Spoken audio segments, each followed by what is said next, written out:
Hey V stars, welcome again to the channel. Hi, in today's video we'll be learning how to make this gorgeous looking boho braids hairstyle. So I would like you to stick around and see how the magic was done. Looking at this hair, you see that I'm just making braids and I'm not adding any boho to it. I'm going to show you the magic behind this at the end of the video. All right, I started the hair from the back as normal, as usual, because it's a hairstyle that goes all to the back. So I started by braiding the hair, box braiding, not knotless anyways. It's a normal braids, which I did to at the back of the hair of normal size, and I so much love the color of this braids. The color is giving something elegance, is giving rich vibes, and I love it. Are you someone that would like to rock this hair color? When I was growing up, I didn't like this type of color because I felt like it was too sharp. But you know how your interests and your likes and dislike changes whilst you grow up. So looking at this hairstyle now, I'm like, oh, I love it. Are you a black extension gang? Or are you any color gang? Let me know in the comment section. So this hairstyle is braids at the back and then cornrows in front. So I braided the hair at the back, and then when I finished braiding the hair, I went to the front. So if you are sectioning your hair, like I would always say, section one part of the hair, then go to the other end and section that part, then connect the two section or the two lines together. It makes it easy and less time consuming. So make sure to grip the hair from the scalp, like be intentional about the scalp. If you don't want it to be tight, it means you have to put less pressure on the scalp. If you have a 4C hair and you are going on protective hairstyle, do not grip the hair too tight. But this hair is not 4C, is actually a relaxed hair, but at the point when I was making this hair, it was already having undergrowth, so I needed to grip the scalp very well to make it look neat, at least because she didn't want to use any form of gel. So I took my time to braid the back, and then she was supportive by giving me extension and then putting her hair very well, her head rather, put it very well for me to braid the back. So I tried to save time as well by trimming the back of the hair when I was done, because I didn't want to have anything to do with the back after I finish it, like after I finish the back. So I finished the back, trimmed it, packed it in a ponytail, and then I started to braid the front.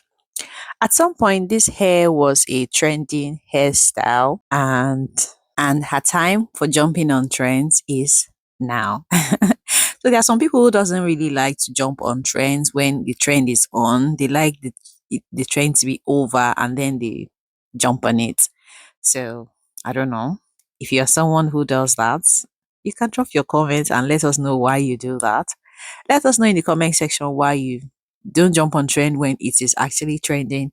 You wait till the end and then you do yours. Just let us know. Share your thoughts in the comment section. So continue on the hair. So this hair is a combination of braids and cornrows, and at the back is a total braid. At the back of the hair is complete braids, and then the front is a combination of braids and cornrows. So the front part of it, I thought to do knotless braids because she made me know that she wants to be able to move the braids as she wants from one end to another, like flip it from this side, flip it to the other side. So the best type of braid to do for that was the knotless braids.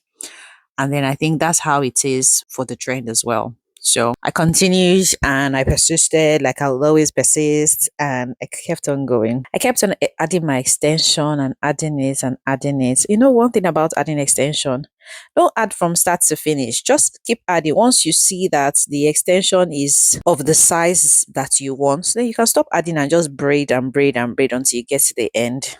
You must not add extension from the start of that cornrow to the end.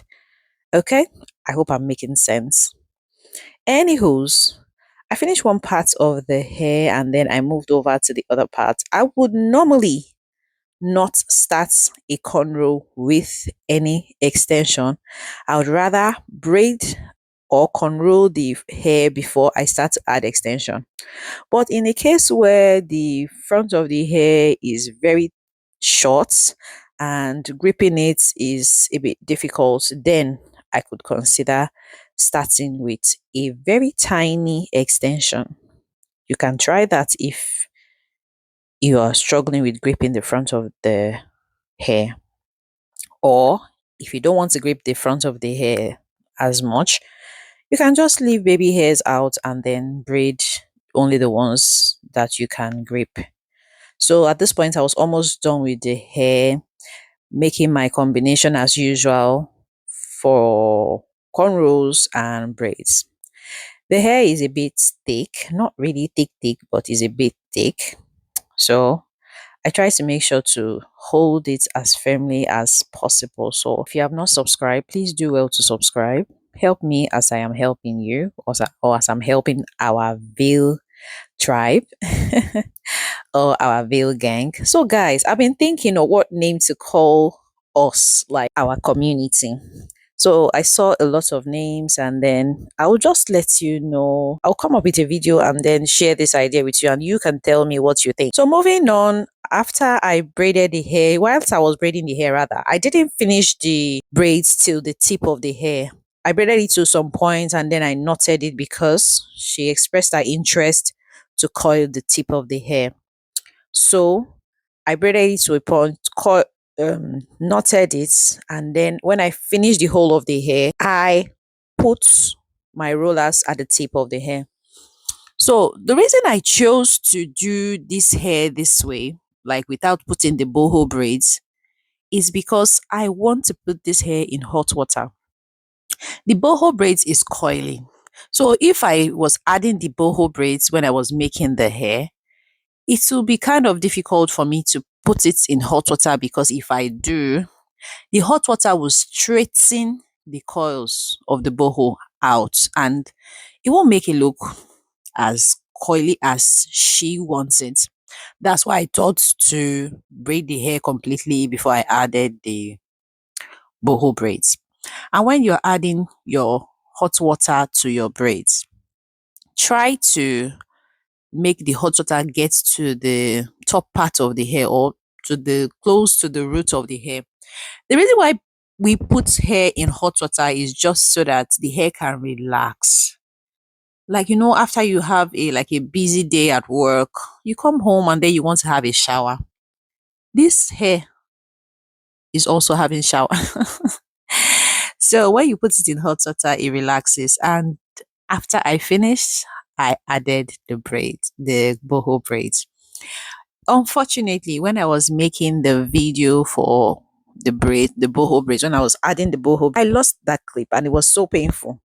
But anywho's, to add your boho braids to your braids, you need to use a hook, crochet hook, latch it to the hair, then get your boho braids, add it, pull it out, and then do it again, and it stays. It's not moving. One good thing about doing it this way is because it helps you to spread your boho on the hair evenly.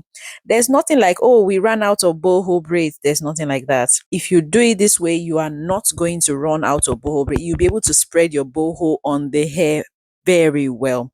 Looking at the hair is giving a volume. Okay, guys, I think the video is wrapping up now, and I would like to say share the video, do all the other good stuff, and I will see you again in my next one.